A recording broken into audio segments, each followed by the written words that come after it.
稣说：“夫子，请你吩咐我的兄长和我分开家业。”耶稣说：“你这个人，谁立我做你们断事的官，给你们分家业呢？”于是对众人说：“你们要谨慎自守，免去一切的贪心，因为人的生命不在乎家道丰富。”就用比喻对他们说：“有一个财主，财产丰盛，自己心里思想说：我的出产没有地方收藏，怎么办呢？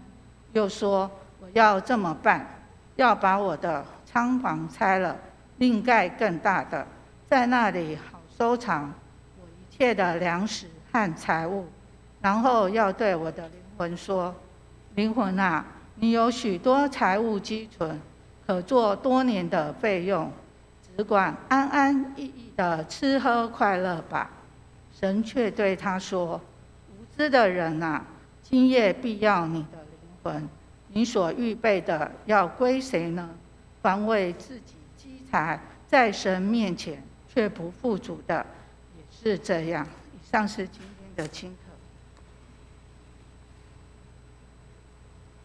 谢谢瑶珍姐妹。我们继续来看今天的经课是歌罗西书3章1到11节。歌罗西书3章1到11节。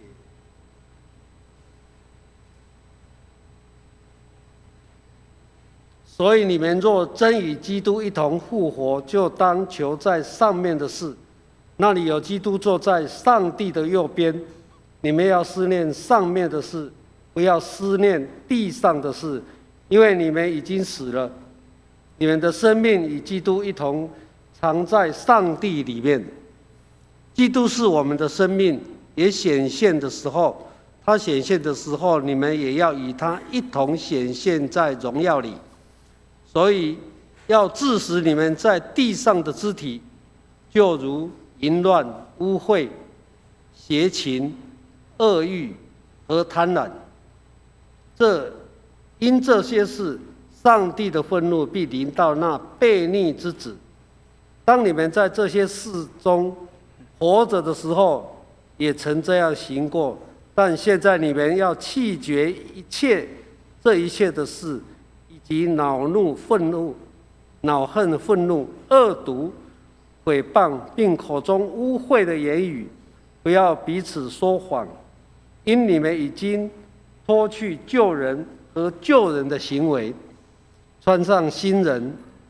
这新人在知识上渐渐更新，正如照他主的形象。在此并不分希腊人、犹太人，受割礼的、未受割礼的，化外人、西古提人，为奴的、自主的，唯有基督是包括一切，又住在个人之内。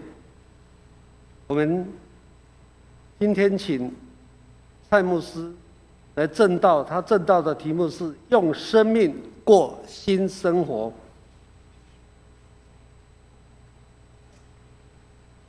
弟兄姐妹平安，感谢主，让我们可以一起来做礼拜。能够一起做礼拜是美好的事情。也许我们每一个人很会唱诗歌，也许你自己在家你很会唱诗敬拜，但是如果我们可以有机会公众的崇拜，一起的唱诗歌，那是更加美好的。一个人可以敬拜上帝，但是众人一起敬拜上帝，那样的一个事情是美的事情。所以愿上帝祝福我们，让我们可以能够有机会在家里面自己敬拜上帝，包括现在在线上也有一些弟兄姐妹在看直播，我们可以在家里敬拜上帝。但是如果可以的时候，如果状况许可，我们能够跟弟兄姐妹一起来唱诗敬拜，那是更美好的事情。愿上帝祝福我们，我们自己有单独的敬拜，但是也有公众的崇拜，让我们能够在公众的崇拜当中和我们的弟兄姐妹一起来敬拜上帝。有一首台语的圣诗，它在台语圣诗里面的363首，它这一首诗歌叫做耶和华早上的时候，我要向你来发出我的声音。它的国语的翻译是这样，台语的原来的意思是：耶和华早起时，我要请你听我的祈祷。他说：耶和华早上的时候，请你听我的祷告。所以这首诗歌让我们可以学习一个事情是：当你早上清晨的时候，或是你早上最美好的时刻，你要放在什么样的地方？你要放在敬拜上帝，还是你要放在处理自己的私人的事物上？他这首歌是这样唱的：耶和华早起时，你要听我的声。早起时，我要对你摆列我的祈祷，望你应我要对你的圣殿，想念你极大的仁慈。我心敬虔，心敬虔，我要对你的圣殿敬拜你。弟兄姐妹，也许我们平常没有办法来到礼拜堂里，但是你的心里面是否有一个圣殿，让你可以在那里向着你心里的圣殿来唱诗敬拜？耶稣基督不是只有住在礼拜堂里面，耶稣基督也住在我们的心里。愿上帝帮助我们，让我们可以时刻成为敬拜上帝的地方，我们的心就成为圣殿，让我们对我们心里面的耶稣来献唱赞美的诗歌。愿上帝帮助我们。开始前一样跟大家分享一个笑话，一个故事，只是一个笑话，不是真的啊，希望大家不要介意。那我们当中的姐妹也不要介意啊。有一个姐妹，她这个很高兴去染头发，去做头发，好，然后染了一个这个深绿色的头发。知道深绿色是什么颜色，知道吗？比那个咖啡色稍微再浅一点，对不对？哈，然后稍微有点那个棕色的感觉。好，她希望她回家的时候，她的先生可以关注她。结果她先回到家里面的时候，第一天先生好像没看到一样，第二天她还是在先生面前绕来绕去，还是没看到。第三天继续绕，还是没有感觉。第四天一样没有感觉，到第5天的时候，这个先生开始关注到了，看他的头发，然后这个太太心里面想说：哎呀，我的先生终于关注到我，他已经看到我有这个改变了。然后他就问他的先生说：怎么样，不错吧？然后这个先生就说：老婆，我觉得你的头发该洗了。知道意思吗？他为了染那个头发，要让他先生看见，结果5天没有洗头发了，结果现在头发是脏的。他说：你应该是要洗头发。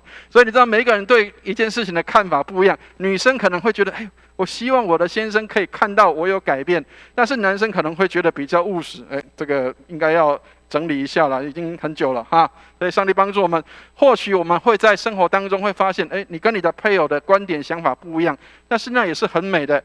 每一个人用不同的观点看同一件事情，你会发现事情是很有趣的。愿上帝祝福我们，让我们从每一天好像感觉很平淡的事情当中，去找出一些有趣的事情。愿上帝来帮助我们。我们一起举起圣经来祷告，愿上帝的话成为我们的帮助和力量，让上帝的话进入我们的心中，做我们的帮助。我们一起举起圣经来祷告，我们一起念：请，这是我的圣经。他说我是谁，我就是谁。他说我拥有就拥有，他说我可以就可以。今天神的话要来教导我，我诚心悔改，我心里警醒，我灵谦卑受教，我就不再一样。奉主耶稣基督的圣名，阿们。有一件事情我们在教会里面已经做了2000年了。各位知道有一件事情在教会的崇拜里面已经做了2000年，各位知道是做什么事情知道吗？在做礼拜当中有一个很重要的事情啊，知道是什么事情知道吗？2000年了，我们都每一个主日我们都在做这个事情。各位知道是什么吗？讲道啊，听讲道，对不对？已经讲了2000年了嘛，对不对？好，可是为什么，亲爱的弟兄姐妹，有没有思考过一件事情是，为什么2000年我们的这一本圣经还没讲完？为什么2000年了？为什么很多很多的道理我们都听了，可是为什么好像还是重复的需要讲这些事情呢？最近我看到有一个文学家，这个人叫做纪德，不是那个记得哈，是那个纪念的纪德。他是一个法国的文学家，他曾经是诺贝尔文学奖的得主。你看看他讲了什么？他说，该说的都已经说过了，但是因为没有人在听，所以要全部再说一遍。这样听懂意思吗？为什么礼拜天要重复不断的讲上帝的话？因为全部都讲过了，但是因为没有人在听，所以要不断的再讲一遍。亲爱的弟兄姐妹，你会发现其实牧师讲的每一周都差不多啊，内容都差不多啊，圣经故事也念了很多啦，从小到大你都念了很多的东西，可是为什么要一直不断的在讲呢？因为讲了，但是没有人在听。所以亲爱的弟兄姐妹，为什么需要不断重复的在讲？因为没有人在听。所以我们华人那个话很有趣，他说听要听进去。什么叫进去？进去的意思不是只有停留在耳朵，要进入到哪里？进到你的心里面。从这里到这里其实是有距离的。很多时候我们听只有到这里，但是没有进到这里，没有进到心里面。如果各位有兴趣的话，这个文学家是蛮有名的，但是我知道很少人在读文学了哈。我记得以前我在念神学院的时候，我的学长到我的书房去看的时候，他说他很惊讶的看，他说：“天哪，你怎么都念这么硬的东西呀？”他说：“你应该要念一点软性的东西。”什么叫软性的？知道吗？他说建议我念一些莎士比亚建议我念一些文学性的东西。所以传道人除了要有神性，也要有点人性，知道吗？所以基督徒也要记得，你很有神性，但是你也要记得你要有点人性，要跟人是有关系的，要产生跟人的互动。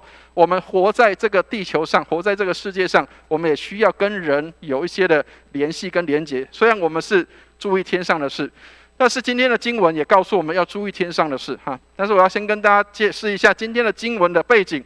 好，各位知道，在保罗的书信里面有3卷的书信，这3卷书信叫做监狱书信。这3卷监狱书信为什么叫监狱书信？是因为这3卷书是保罗在监狱里面所写的书信。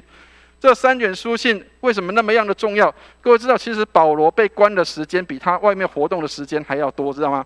因为他被关的时间，为什么要被关？因为他常常去这个讲道，去到处传道，但是很多人不接受他，所以很多人都说他是搅乱天下的，所以就把他拿去关起来了。所以为了要去告到这个罗马皇帝那边去，他必须要被关去到罗马的地方，要送到这个皇帝那边去，要受审的。所以保罗被关的时间，其实是比他在外面活动的时间还要多的。保罗在被关的时间，反而他写了很多的书信，反而他写了圣经当中新约里面很多的书信。所以虽然是被关的，身体是被关着的，但是他的书信，他所写的东西，他的信仰的内容却没有被限制住。亲爱的弟兄姐妹，以弗所书、腓立比书还有哥罗西书这3卷书都叫做监狱书信，而这3卷书也都是保罗在监狱里面被关着的时候写的。而这3卷书也帮助了当时的教会，让他们解决很多在教会里面的信仰上的争议跟许多的问题。好，要请大家看一下哥罗西的教会在什么地方，请大家看一下地图上面用红色圈圈圈起来，这个地方叫做哥罗西。那哥罗西其实不要以为哥罗西是一个小地方，其实哥罗西教会在当时是一个很大的地方。哥罗西这个城市，各位知道哥罗西现在这个地方在我们现在的哪里，知道吗？土耳其，有一个国家叫土耳其，对不对？现在还横跨亚洲跟非洲的亚洲跟欧洲的国家，这个国家叫土耳其。过了这个海峡就是这个土耳其，两边都是土耳其。好，所以早期的教会很多都在这个区域。除了哥罗西教会以外，其实旁边还有周边还有很多有名的教会。各位有看到吗？老底嘉，对不对？还有什么？以弗所，还有哪一个教会？有看到安提阿吗？有安提阿，对不对？还有什么？还有旁边还有一个大树，有没有？右下角的地方，各位右下角的地方，大树是谁的家乡？知道吗？保罗的家乡。所以这个地方其实以前早期不是很落后的地方，那个早期是一个很好的一个商业的城市，特别这个地方很靠近欧洲。各位知道欧亚非三洲的一个大陆的连接的地方，就表示那个地方是一个相当富裕的一个地方，是商业活动最多的地方。所以哥罗西教会并不是一个小地方，当然它有一些时候已经没落了，在当时的时候，它的经济上稍微衰退了一些，但是基本上它的基本盘是好的。所以当时保罗写信给哥罗西的教会，并不是因为他好像这个有什么样的这个经济上的问题，并不是，而是他在生命当中有一些的问题。教会最可怕的不是经济上的问题，当然经济也是很重要的问题。很多人说教会没有钱办不了事情，但是更可怕的事情是什么？当教会里面没有新生命，没有生命在里面的时候，那才是更可怕的。我们来看一下今天的经文里面，保罗对哥罗西的教会有什么样的一个提醒。哥罗西教会在当时的一个状况里面，因为最早期的教会，各位要回想最早期2000年前的教会，最早期的教会其实很多都是由犹太人的会堂里面去研发出来的。各位记得在使徒行传的第2章里面，这些的各个地方的人回到耶路撒冷，在那里朝拜敬拜上帝的时候，圣灵浇灌了，然后他们这个看到这些使徒们，还有这些120个人，他们在那边被圣灵充满。那时候信徒增加了3000人，然后许多人他们回到自己的家乡，又把福音带回到自己的家乡。所以哥罗西并不是保罗去建立的教会，这个要先跟大家说清楚哈，因为免得有人以为说保罗写信给哥罗西的教会，所以这哥罗西教会是保罗开拓的。没有，保罗不是开拓哥罗西的教会，但是保罗对哥罗西教会他是很有心的。所以我们来看一下在今天第1节的地方，保罗给哥罗西教会什么样的提醒。第1节我们一起来念一下第1节哈，一起念来。所以你们若真与基督一同复活，就当求在上面的事，那里有基督坐在上帝的右边。亲爱的弟兄姐妹，为什么在第3章的第1节里面就特别提到与基督一同复活？因为在第2章的地方提到你们与基督同死。好，请大家看一下，如果你手上有圣经，所以为什么要请大家拿圣经哈？请大家看一下，请大家往前翻，在哥罗西书的第3章的地方，20节跟21节。哥罗西3章20节、21节，请大家跟我念一下哈。如果你有圣经的话，请跟我念；如果没有的话，请听这边来念哈。20节、21节一起念来。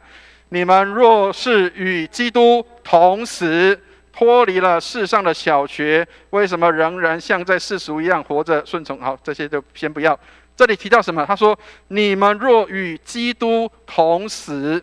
好，我们华人对于死这个字很讨厌，不太喜欢，所以讲到死都很不喜欢的。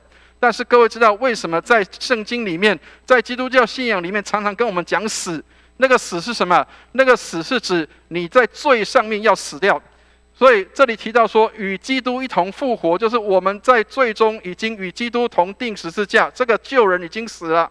这个死了之后，我们是与基督一同复活的。所以他说什么？与基督一同复活，就要求在上面的事。他说那里有基督坐在上帝的右边。亲爱的弟兄姐妹，各位知道上面的事是什么意思知道吗？什么叫做上面的事？上面的事是什么？上面的事就是基督啊！亲爱的弟兄姐妹，上面的事就是基督。你看那里说什么？那里有基督坐在上帝的右边。亲爱的弟兄姐妹，上面的事是什么？不是天堂啊！各位，没有耶稣的天堂是天堂吗？没有耶稣的天堂是天堂吗？跟各位讲一个事情啊，世界上所有的宗教，你可以不要他的神明。佛教你可以不要讲那个释迦牟尼，然后那个回教你可以不要谈这个叫做穆罕默德，或甚至阿拉也很少讲。可是基督教，你如果脱离了耶稣基督，这个信仰就没了。听得懂意思吗？基督教不是让你去守一个律法，基督教不是让你去守一个诫命，基督教是告诉你，没有耶稣基督，你什么都没有。所以，亲爱的弟兄姐妹，上面的事是什么？不是天堂，上面的事就是指着耶稣基督。所以哪里有耶稣基督，那里就是天堂，那里有基督坐在上帝的右边。所以我们看一下 C.S. Lewis 他这样说，他说什么？专注于属天的事，属地的事也加给你，但是专注于属地的事情，你两者都得不到。很多人只喜欢专注于属地的事情，而不是专注于属天的事情。属天的事情是什么？你专注在基督里，就是属天的事情。属地的事情就是守一些的这些的律法、律例、条例这些的东西，那不是，那个只是叫做影子。好，所以各位知道为什么读经要读上下文，知道吗？读上下文的时候，你才会知道哦，原来他的意思是这样。请大家再看一下刚刚的哥罗西书的第2章，为什么会说那些叫做影子？请大家看一下哥罗西书的第2章16节，这个要考验大家翻圣经了啊！哥罗西书2章16节，请大家看一下，请我们来读一下16节跟17节哈，一起念来。所以不拘在饮食上，或节期、月数、安息日，都不可让人论断你们。这些原是那后世的影儿，那形体却是基督。亲爱的弟兄姐妹，犹太人很重视3大节日，我们常常讲犹太人很重视3大节日，一个叫做逾越节，一个叫五旬节，另外一个叫做住棚节，对不对？可是为什么教会不再过这些节日，知道吗？有没有看到这里说不要再去碰那个什么日子、年岁，还有什么月数、月望这些事情？他说那个叫做什么？那叫做地上的影子。你要求的是什么？你要求的是天上的东西。天上的东西是什么？只有基督才是天上的东西，其他的都不是。所以如果你还在寻求那个我们要学犹太人他们怎么样吃，他们怎么样喝，他们怎么样过节，亲爱的弟兄姐妹，那不是最重要的。重要的事情是你有没有寻找到耶稣基督，你有得着耶稣了没有？你有没有让耶稣基督在你的里面活？所以专注天上的事情，属地的也加给你，但是属地的事情你两者都得不到。如果你专注的是属地上的事情的话，好，所以我们来看一下保罗怎么样来说我们与基督同复活。他说我们已经死了，所以第3节我们来念一下第3节，我们一起念一下第3节，一起念来。因为你们已经死了，你们的生命与基督一同藏在上帝里面。亲爱的弟兄姐妹，保罗常常冒这个叫做我们华人讲叫大不讳的东西。为什么？他常常就说我们死了，他说你们已经死了，你们的生命已经与基督一同藏在上帝的里面。亲爱的弟兄姐妹，保罗说你已经死了，死了是什么？那个我过去的我完全的死了。所以斯托德他这样说，他说与基督同定十字架，不是那个叫做只有旧本性的那个部分的我，而是悔改之前的那个我，整个的我已经死了。死在哪里？死在十字架上。所以保罗在加拉太书里面这一段经文是我们最常熟悉、常常念的，有没有？请大家来看一下加拉太书2章20节说什么？我们一起念一下加拉太书2章20节，一起念来。我已经与基督同定十字架，现在活着的不再是我，而是基督活在我的里面。它原文叫做基督在我里面活着。亲爱的弟兄姐妹，这段经文我相信很多人都已经会背了，而且背了很多，金句也念了很多。现在活着的不再是我，乃是基督在我里面活着。请问你什么叫做基督在里面活着？你有让基督住在你的心里面，让他在你的里面活吗？亲爱的弟兄姐妹，这才是我们在信仰上要去追寻的最根本的问题。基督在哪里？昨天有一个年轻人他来找我，然后他说他心神不定，心神不安。他是信耶稣的，他曾经有这个决志，邀请耶稣进到他心中。可是只要人常常会忘记了，人常常会忘了自己已经信主了，所以常常把耶稣放在哪里，知道吗？各位知道那个很多民间家庭里面都有叫做神龛，知道吗？神龛里面把神像放好之后放在哪里？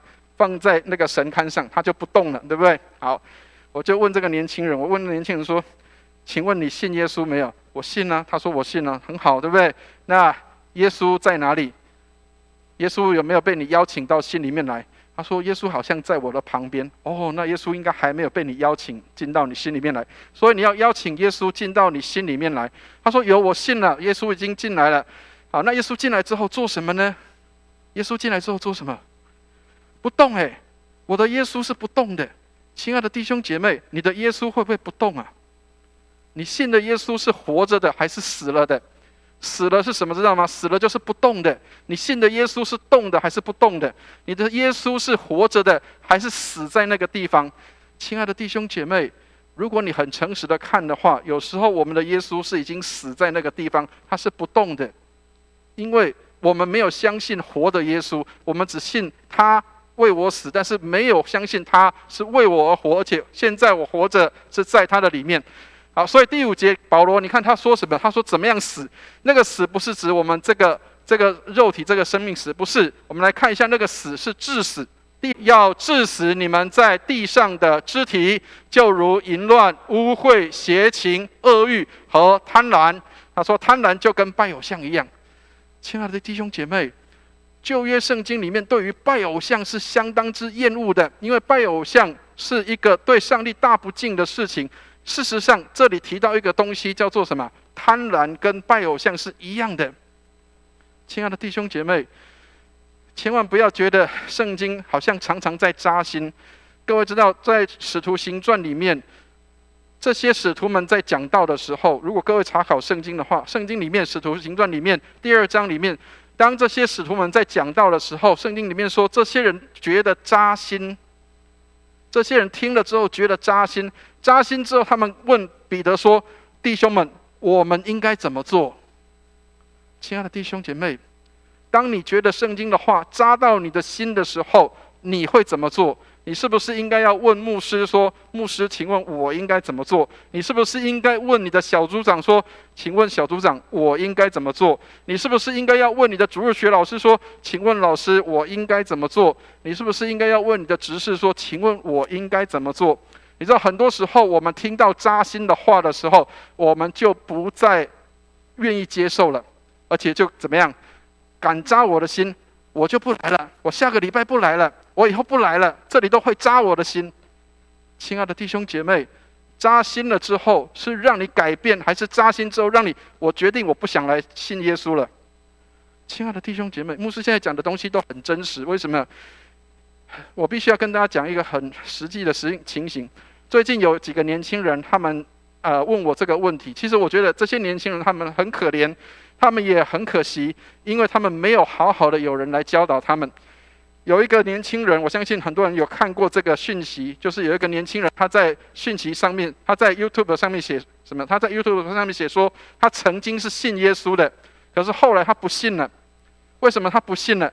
其中有很大的原因是因为他在教会里面受了伤。那个伤是什么？他发现教会里面有很多的虚假，他发现很多人没有办法给他提供答案，他发现这个信仰没有让他生命得到改变，因为他看到的都是一个表面的东西。亲爱的弟兄姐妹，你知道你的信仰会帮助一个人，但是你的信仰也会损害了一个人。你的信仰可能会让人因此而不信上帝，你的信仰也可能会因为这样让人愿意接受上帝。亲爱的弟兄姐妹，上帝帮助我们治死地上的肢体，这是我们每天都需要去做的功课。我们来看一下第5节，我们一起来看一下第5节。他说要治死在地上的肢体，后面我们会看到治死的意思一样的东西哈。我们来看一下，他说治死在地上的肢体，淫乱、污秽、邪情、恶欲和贪婪，这些东西都要治死的。所以在基督里，我们成为新造的人，成为自由的人。但是这个自由不是没有限度的。很多人常常以为说，成为基督徒，我们成为自由的人之后，我们就可以肆无忌惮了，讲话各方面也可以没有限制了，我们也可以好像很自由了。但是亲爱的弟兄姐妹，你的自由如果没有被圣灵来约束，你的自由如果没有被基督的话来约束的时候，那个自由很可能是放纵，很可能是伤害，而不是真正的自由。亲爱的弟兄姐妹，容许牧师最近的讲道就稍微比较严厉，因为我们如果没有自我的反省的时候，没有反省我们的信仰是死的。我们常常好来好去，你好我好，但是我们的信仰有时候很虚假。我常常喜欢跟年轻人在一起，因为年轻人至少不那么虚假。那个虚假是什么？现在的年轻人他们很喜欢一个东西，叫做不是喜欢，他们宁可接受，但是不喜欢那个东西。他们说宁可接受真小人，但是不想接受伪君子。听得懂意思吗？宁可接受，我知道他是小人，我知道他是坏人，可是不喜欢那个叫做表面上是好人，但是实际上是很糟糕的，内心当中很多很糟糕的东西。亲爱的弟兄姐妹，致死在地上的肢体，让那个坏的东西、邪情私欲是死掉的。所以我们来看一下加拉太书5章13节，他说什么？不可将你们的自由当作放纵情欲的机会，总要用爱心互相服侍。亲爱的弟兄姐妹，致死在地上的这个救人，致死他不是为了别人，而是为了自己。很多时候我们圣经是为别人读的，而不是为自己读的，而不是致死自己，而是想要去致死别人。我们常常是为别人来读这个东西。以前曾经在卫理公会里面有一个笑话，曾经卫斯理在讲道的时候，有一个姐妹她大发热心，她觉得今天牧师的讲道太好了，然后她就结束的时候，她就跟卫斯理讲这个事情。她说：魏先生，你今天的讲道相当的好，我觉得某某姐妹她应该要来听。某某姐妹她应该要来这边听这个讲道，因为她的口真的是太糟糕了，她的嘴巴都讲一些不好的话，她的嘴唇都出一些不好的言语，我觉得她应该要来听这篇讲道。你知道魏先生后来跟她怎么讲，知道吗？他说：亲爱的姐妹，其实你最需要听这一篇讲道，你最需要听这一篇讲道，你不是要为别人去听讲道，是你自己最需要的。你的口在讲些什么呢？你的嘴巴里面所出来的是什么？不是放纵。亲爱的弟兄姐妹，用爱心互相的服侍。我们来看一下第8节里面把致死这个字讲得更清楚了。第8节我们一起来看一下第8节，一起念来。但现在你们要弃绝这一切的事，以及恼恨、愤怒、恶毒、毁谤，并口中污秽的言语。亲爱的弟兄姐妹，很多人不晓得致死是指什么。致死就是什么？要弃绝了。亲爱的弟兄姐妹，什么叫弃绝？就不再有了，不要再让它出现了。你信耶稣之后，不是让你那个救人的生命继续的存留在这个地方，而是不要了，弃绝了。所以圣经里面常常用比喻来比喻这个东西。他说什么？要脱去旧衣服，脱去旧人，要穿上新的人。脱去旧人是指什么？那个叫做不合宜的，那是不好的。我要穿上什么？要穿上新的。弟兄姐妹，谢谢你们在这3年当中把牧师养得肥肥胖胖的哈，所以牧师最近常常要换衣服。那所以因为如果 size 不合的话，你知道那个很绑，你知道吗？这叫不合身。不合身的意思就是它不符合我现在的状态。所以新人跟新衣服的意思是一样的。如果我的里面还是旧人的状态，那个旧人会绑着我，会约束着我，让我觉得不舒服。所以我必须要换上新的衣服，就跟换上新的人是一样的意思。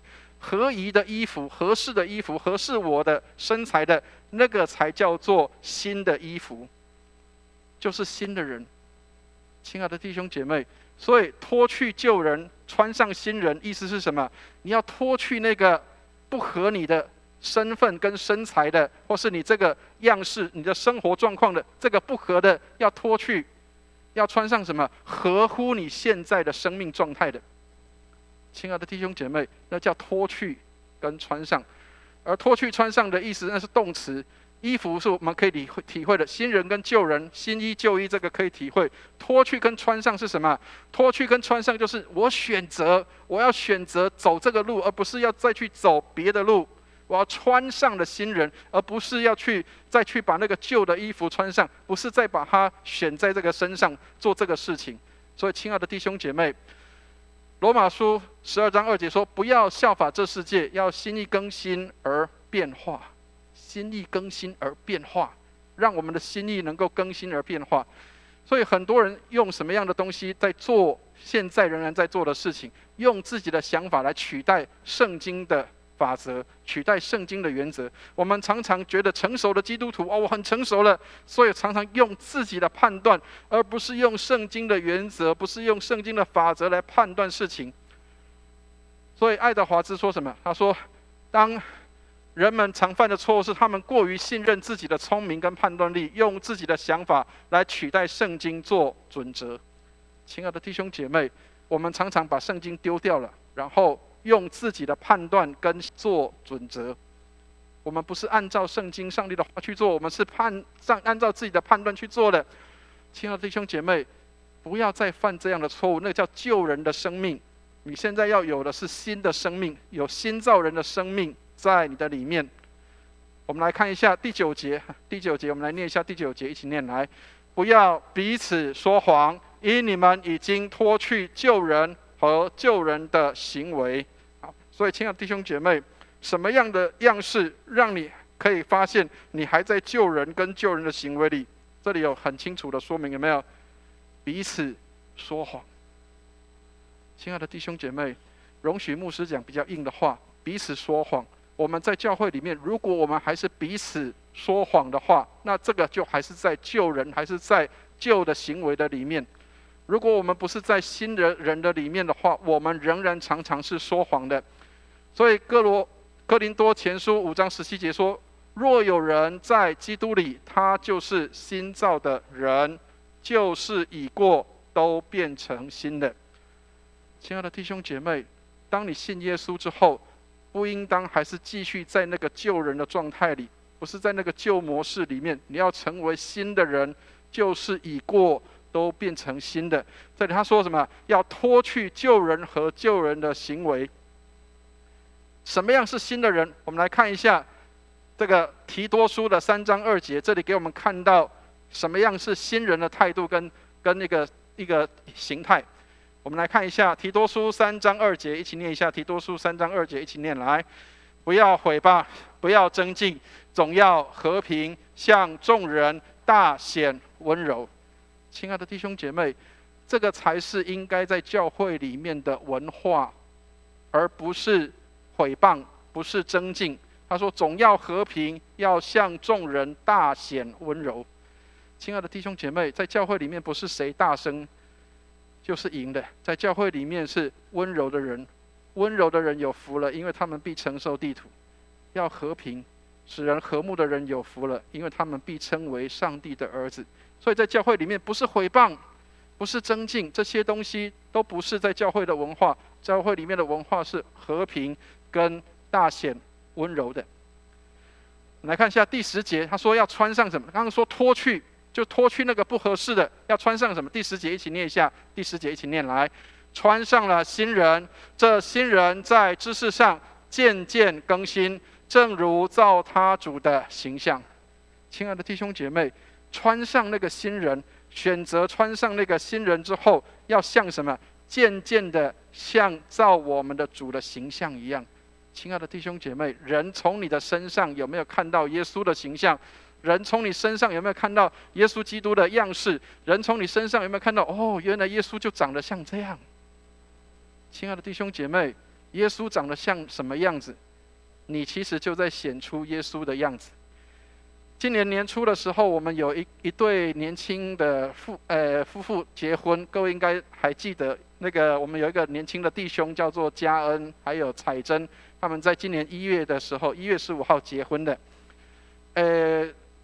像那个他们那时候选了很多的伴郎，然后这些年轻男生平常都是穿什么知道吗？平常都是穿汗衫啊，穿吊嘎啊，穿那个短裤穿那个凉鞋或是拖鞋就来教会了。可是你知道那一天结婚典礼那一天，哇，这一批男生每个人都是西装笔挺，每个人都打领带，每个人都是穿黑皮鞋、黑的这个衣服、那个西装。然后哇，我说这些人平常看起来不怎么样，衣服穿起来真是人模人样哎。你就可以想见那个叫什么样子，就是基督的形象。亲爱的弟兄姐妹，当你穿上的时候，穿上基督的形象的时候，每一个都是帅哥啊，每一个都是帅哥啊，因为你穿上了，穿上那个新的脱去那个旧的，穿上新的。亲爱的弟兄姐妹，穿上新人，你有没有穿上那个新人？还是你仍然在那个旧的里面？在那个旧的里面，就是很糟糕、很难看，好像那个不修边幅的。但是当他穿上那个新人的时候，穿上西装的时候，每个人都很帅气啊，而且每个人形象都很像，对不对？都有腰身，然后身材又好，西装笔挺。穿上新人，这个人就什么，像照他的主的形象一样。亲爱的弟兄姐妹，所以各位，很深的东西，看起来很深的圣经，其实很浅的，它就在我们的生活当中。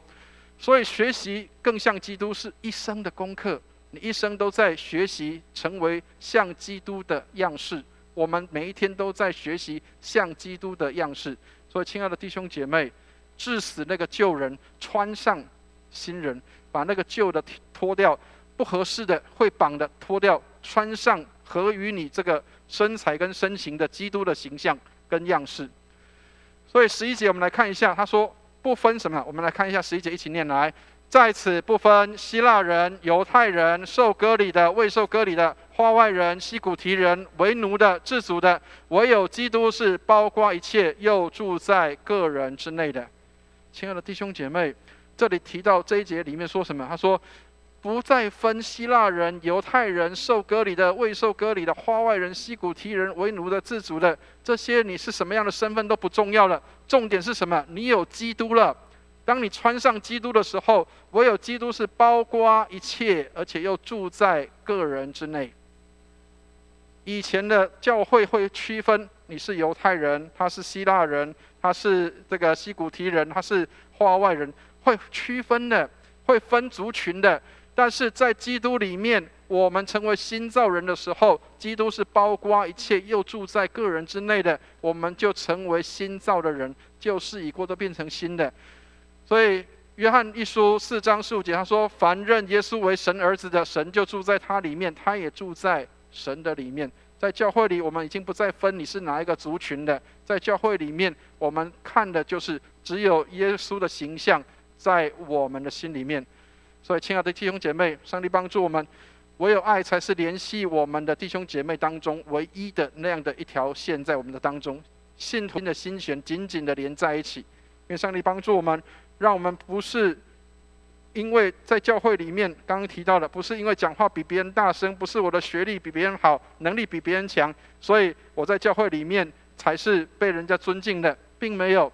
在教会里面，我们是一体的，是用爱来做连结的，没有任何一个人比谁好，没有任何一个人比谁强，我们在基督里都是一样的。基督住在我们的里面，我们也住在基督的里面。所以今天的经文给我们几个讯息。第一个，有基督的新生命就会追求属天的事。所以亲爱的弟兄姐妹，不要再被要求说你要读圣经祷告，不要再被要求是你自己要有那个喜乐的心，我愿意读圣经祷告。跟大家讲一个见证，昨天有一个弟兄他这样说，他说我读经的时候很喜乐，因为我知道耶稣在我的里面读经使我喜乐。亲爱的弟兄姐妹，你的读经不是你自己，是神在你的里面读，你才会喜乐。所以约翰福音17章17节他说，求你用真理使他们成圣，你的道就是真理。所以弟兄姐妹，我们现在在听讲道，其实就是要让神的真理使我们成圣，让我们能够成为圣洁，成为神所喜悦的，有神的生命在我们的里面，追求属天的事情。所以腓立比书说，若有什么德性，若有什么称赞，这些事都要思念。所以在教会里面，属天的事情有什么样好的，都是应当要去思想，要去思念，怎么样让我们的生命生活更像耶稣基督，怎么样让我们能够活得像耶稣一样，这才是我们要去追求的，不是在地上追求那些什么样的规矩跟条件，并不是。所以清洁的良知必须从神圣的话语，神圣的圣洁的话语来的。这个神圣的话语就是神的话语。所以亲爱的弟兄姐妹，你的良知，清洁的良知要从你所读的圣经里面来，不是用你的旧人的判断，不再是过去自己的方式，你要用从上帝那里来的圣洁的话语来让你的良知可以得到清洁。第二个，这个也是最直接打到各位的，个，我们来看一下，有基督的新生命就能够过属灵的新生活。所以，你如果有基督的生命，那么你就很自然的愿意能够成为愿意成为灵修祷告这样一个很正常生活属灵生活的人，而不是被要求的。所以成熟的基督徒不会因为有所长进而不要耶稣。很多人常常以为我信耶稣信久了，好像把耶稣就丢了，我只需求别的东西，并不是的。越成熟的基督徒越要与耶稣基督靠近，而不是丢掉耶稣。所以亲爱的弟兄姐妹，上帝帮助我们，我们的生活、动作、存留都在乎他。使徒行传17章28节，我们的生活、动作、存留都在乎他。我们坐卧起行都是基督在我们的里面。加拉太书2章20节，现在活着的不再是我，乃是基督在我里面活着。那个要成为你的真实，你的动作、行为、生活、存留都在乎耶稣基督，而不是我这个人。所以我们的生活是在耶稣里面的，是与耶稣基督连接在一起的。不是知识上的成熟，是我们的生命的成熟。我们的生命要越趋向成熟，成为有基督样式的这样的生命在我们的里面。所以成熟不是你读很多，成熟是你怎么样把你的读进去的东西可以成为你的生命，活在你的生活当中。第三个，有基督的新生命就会有美善的好行为。所以亲爱的弟兄姐妹，不是用好行为来得着新生命，而是因为你已经有新生命了，所以你能够行出好的行为。有好行为没有办法让一个人得救，但是得救的人一定会有好的行为。愿上帝帮助我们，让我们的行为是出于我们的信心而来，不是因为我们要去达到一个得救的标准，不是，而是我们得救了，所以我们能够活出那样的一个好的行为。上帝帮助我们，有生命在里面，活出来才会是那样的好的。所以宗教叫我们夸耀自己所做的，福音才是夸耀耶稣为我们所做的。亲爱的弟兄姐妹，你要夸耀的是福音，而不是夸耀宗教。夸耀耶稣做的，不是你自己做的。所以我们来看一下马太福音5章16节说，你们的光也当这样照在人前，叫人看见你们的好行为，将荣耀归给你们在天上的父。所以亲爱的弟兄姐妹，我们的行为，我们这个新人显出来的，就来荣耀天上的父。他说，你们的好行为叫他们看见你们的好行为，将荣耀归给你们在天上的父。所以最后要跟大家勉励的，哥林多前书10章31节说，所以你们或吃或喝，无论做什么，都要为荣耀上帝而行。亲爱的弟兄姐妹，你所做的，你所行的，有没有为荣耀上帝而行？当你在做每一件决定的时候，每一个事情的时候，要先思考，这是不是荣耀上帝的事情，还是让上帝蒙羞的事情？很多时候我们所做的事情是让上帝蒙羞，而不是让上帝得荣耀。亲爱的弟兄姐妹，该不该吃？上帝有没有得荣耀？如果这个事情吃了，人家看我会因为这样让上帝的名羞辱，那我就宁可不吃。如果穿的衣服会让上帝的名蒙羞，那么我就不要这样穿。如果我所行的，我的言语会让上帝蒙羞，那么我就不要这样做，为了要荣耀上帝。所以亲爱的弟兄姐妹，或吃或喝，无论做什么，都要为荣耀上帝而行。愿上帝帮助我们，有基督生命在里面的人，就会愿意成为那个荣耀上帝的这样的一个行为出来。所以不是被逼的，所以千万不要觉得是牧师要逼你有好行为，没有，是神在你的里面，让你能够显出那个好的行为出来。愿上帝帮助我们，脱去旧人，穿上新人，穿上合乎你这个身份跟样式的这样的一个行为在你的身上。愿上帝祝福我们。我们一起来祷告。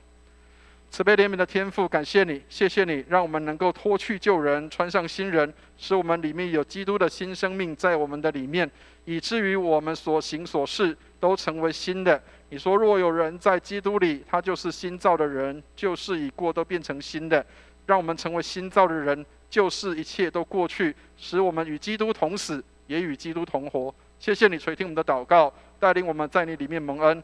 祷告奉耶稣基督的圣名，阿们。谢谢牧师的分享，我们一起来背今天的金句，一起来请：基督是我们的生命，他显现的时候，你们也要与他一同显现在荣耀里。哥罗西书3章4节，再一次，基督的生命，他显现的时候，你们也要与他一同显现在荣耀里。哥罗西书3章4节。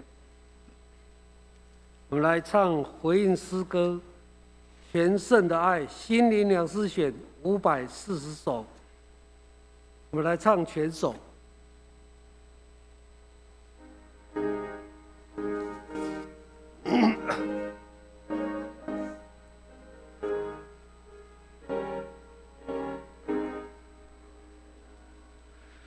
主耶稣你全胜的爱，已经浇灌我心，我心就不会再摇摆，就能生根于神，就能生根于神。那愿生活尽在我心，开始发光燃烧，烧掉所有悲情小品，并使高山容流，并使高山容流。你曾赐下鸡蛋火花，求你烧尽我罪。我想焚烧的灵不安，生命满我心内，生命满我心内，顽劣的火进入我心，照亮我魂光耀。愿你生命过我全身，使我全人圣洁，使我全人圣洁。摇动你心，求你扶持，使它坚定无疑。愿基督成为我一切，我心充满主爱，我心充满主爱。我们一起来祷告，请视线的同工到台前来。天父上帝，我们谢谢你的恩典，我们的一切都由你而来。你赐下我们够用的金钱以及食物，让我们预备一点金钱为教会事工所用。求主悦纳，加上赐。祷告奉耶稣基督的名，阿门。Amen。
们来彼此问安。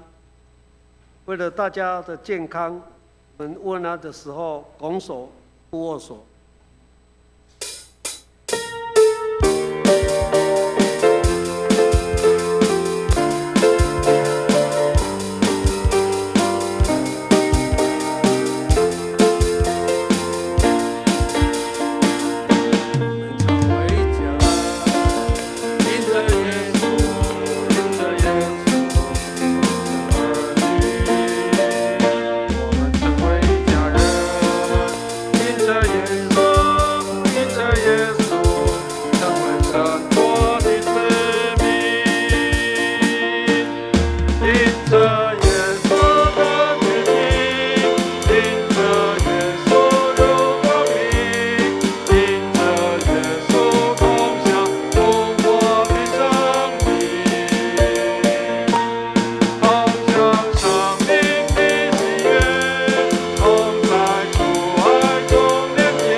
我们请翻开我们今天的周报。今天是圣灵降临期的第8主日，欢迎实体以及线上的聚会的朋友，愿上帝赐为礼。教会将在8月14、21主日后的11点半，我们要开关怀探访的训练课程，有2次，内容呢针对我们会友的关怀，以及新朋友的探访，以及到病房去探视。欢迎有意愿要学习的弟兄姐妹一起来参与。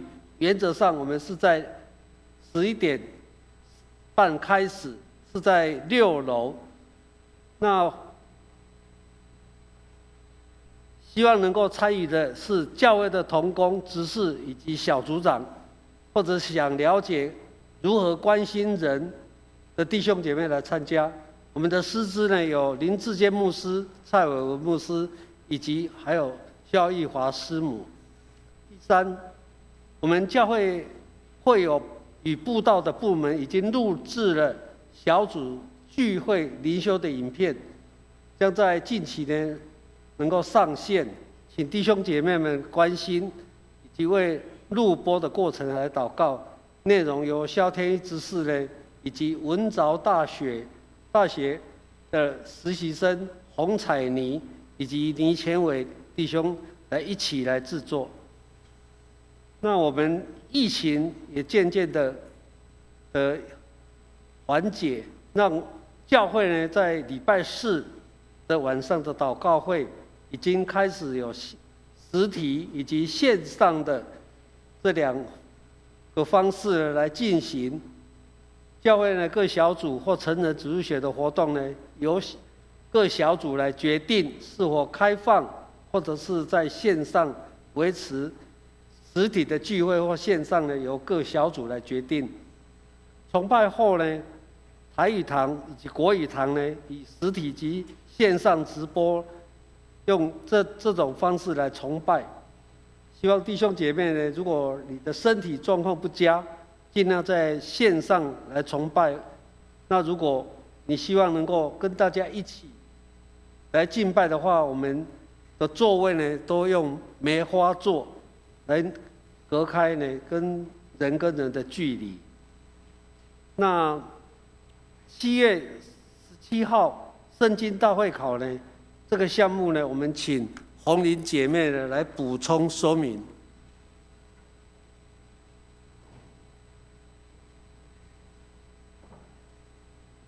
各位弟兄姐妹平安。感谢弟兄姐妹这次参与圣经大会考。那此次圣经会考总共有69个人参加，那台语堂有18个人，国语堂有36个人，然后线上的有15个人。那我们是基于鼓励大家背经，所以呢，执事会决议说有参加的人人人有奖，都有餐具1组。那我们是要鼓励大家多吃主的话。那我们参加的名单呢，已经公布在布告栏。然后请大家有空都可以到办公室领取。那公布的那个编号依照是姓名的那个顺序排列的，那是为方便大家去领取考卷。那因为有人忘了在考卷上面写名字哦，那所以可能请你们自己到办公室领取。那我以上报告，谢谢。谢谢红林姐妹在这次圣经会考呢，非常的用心。用线上还有实体，它还有一些补充的教材，看起来的话还是满分的人还是蛮多的。那也是第一次让我们教会呢能够在圣经这一方面呢来软身。那在我们11月份来正式呢还有一场圣经的会考，希望到时候呢大家能够踊跃来参加。那我们姐妹会的筹备小组呢，即将在8月6号来线上的，能够一起呢能够重聚。那我们请萧玉华师母来补充说明。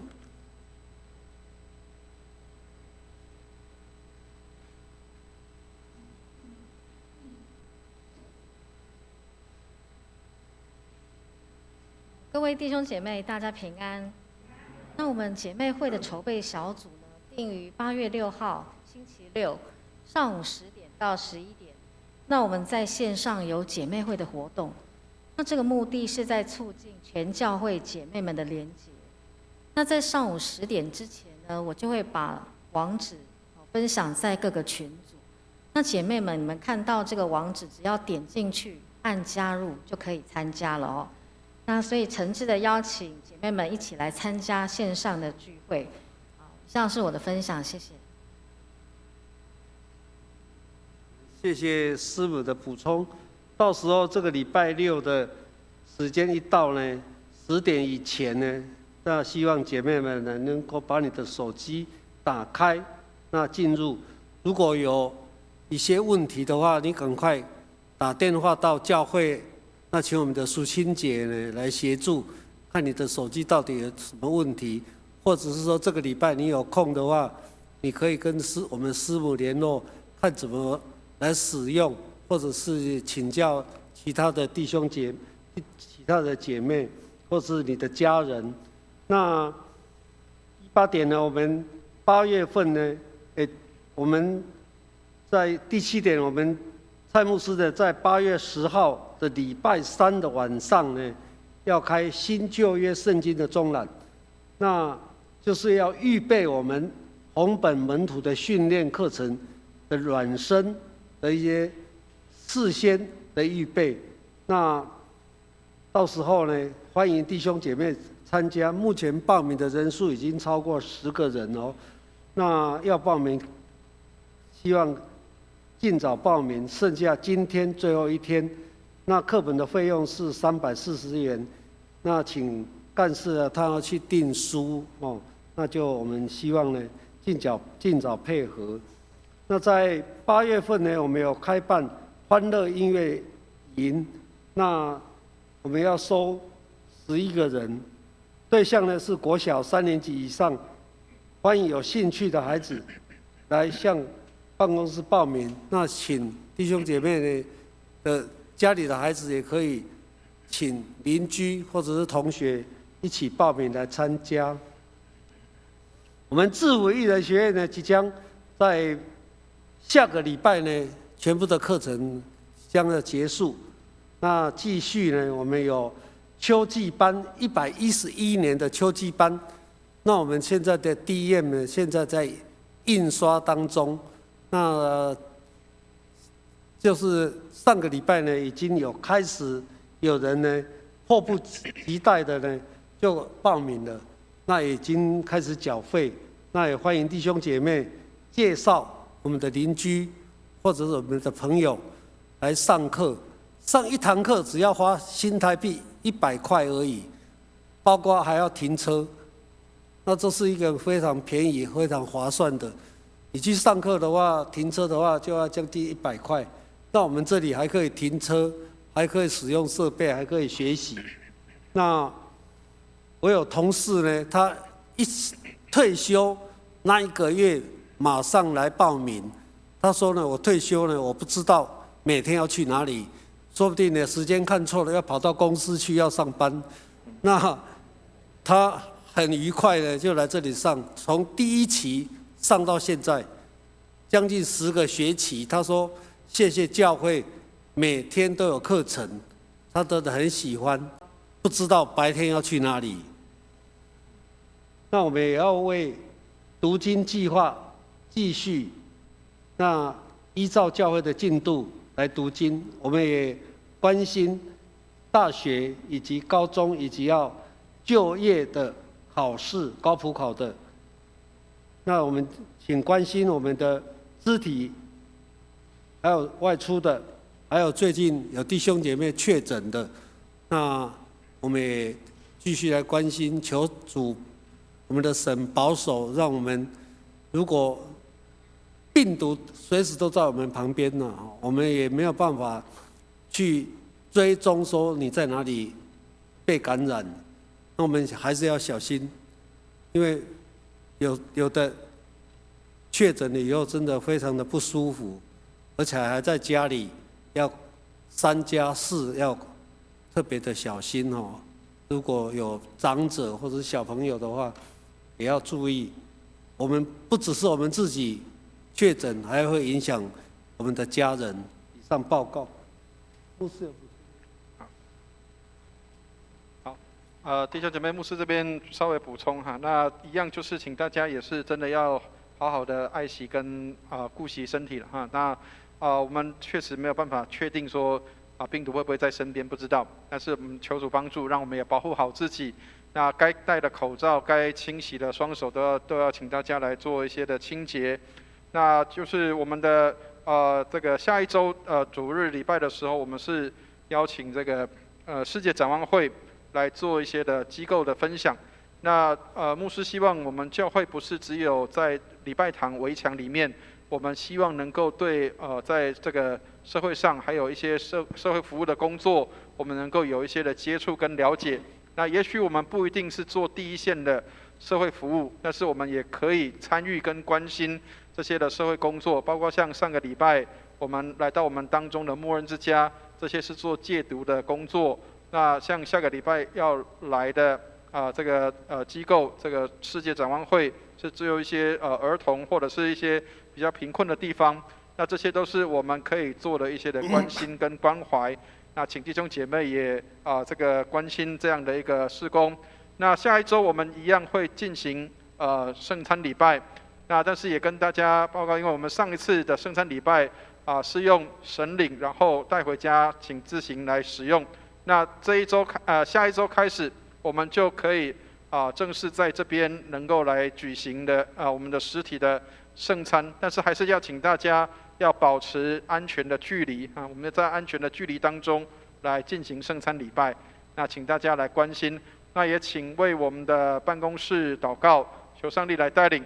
那我们的办公室也有一些的人事的异动了，就是我们即将要我们的这个干事属青干事即将要退休，那我们也为他祷告，求上帝带领，让他退休后的生活也能够继续的蒙恩，跟我们一起来敬拜上帝。那我们也为新任的干事来祷告，求主带领，让我们能够有合适的干事在我们的当中继续来接手这样的工作，能够来完成这些的工作。愿上帝来祝福我们。我们请起立，我们一起来唱3-1颂。普天之下万国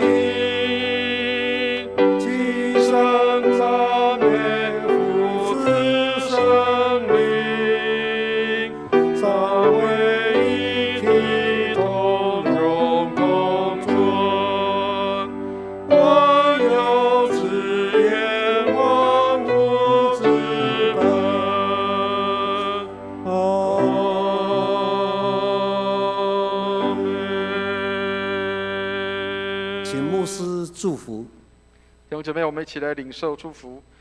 慈悲怜悯的天父，愿你将恩典从天上倾倒下来，祝福我们的弟兄姐妹，让我们常在基督里，基督也常在我们的里面，让我们所行所想所事都为荣耀上帝而活。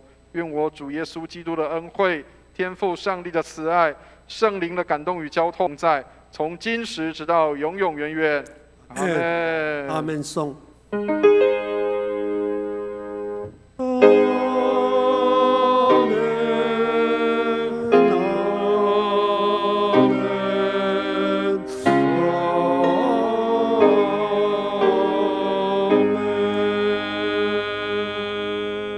弟兄姐妹，请坐，默祷。有病痛的、忧伤的弟兄姐妹，欢迎到台前来，牧师要为你祷告。